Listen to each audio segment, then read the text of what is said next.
Hi everyone! We are currently here in Montreal. Nandito kami dahil may visa interview kami bukas. 2 days kami dito. Ngayong araw ay magde-day trip kami to Quebec. Akala namin dati ang Montreal at Quebec ay nasa iisang place lang. We found out na ang Montreal at Quebec ay magkaiba pala. At meron palang Quebec City, Quebec. Nalaman lang namin yan nang gumagawa na ako ng itinerary namin. We only have 2 days dito dahil nga may work din kami. Kaya nag-decide kami mag-day trip lang.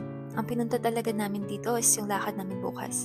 Ang mindset kasi namin while andito, i-explore na din namin. So, we booked a day trip via Grey Line para hassle-free. Comfortable naman yung bus, may aircon, reclining seats, at kita mo ang view habang bumabiyahe.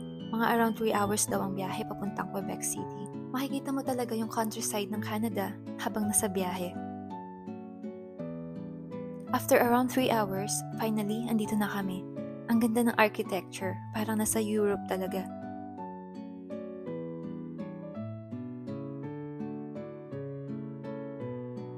Kung napanood niyo ang Goblin, for sure, nakikita niyo din to sa mga scenes nila. Nag-start kami ng walking tour around Old Quebec, and ang daming historical buildings, cobblestone streets, at cute na mga cafe sa gilid ng kalsada. Yung Chateau Frontenac, sobrang iconic, parang Castilla sa fairy tale. Ang saya maglakad dito, parang bumalik ka sa past habang nasa gitna ng modern city.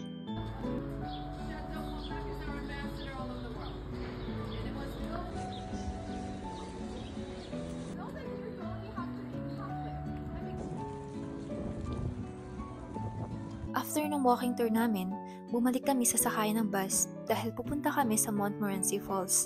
With Canadian soldiers in a active military base, but no, that's what we call the seigneurial system. Mga 15 minutes lang ang layo mula sa Quebec City.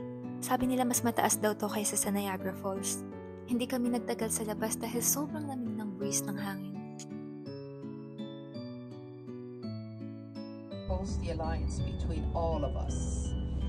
After namin sa falls, bumalik kami sa Old Quebec at binigyan kami ng around 3 hours para mag-explore on our own. So ayun, gala time.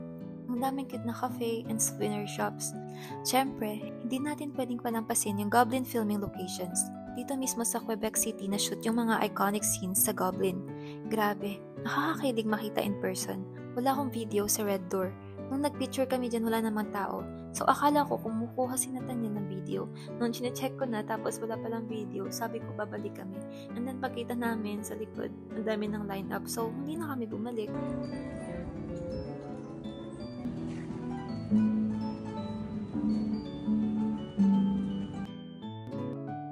Umakyat na kami sa taas sa hotel through Old Quebec Funicular. And may fare na $5 one way. We only accept cash as a payment. Andito na kami sa taas, and pagdating dito, andito na ang iconic hotel sa Goblin. Parang bawat kanto may kwento. At grabe, kinikilig ako niyan.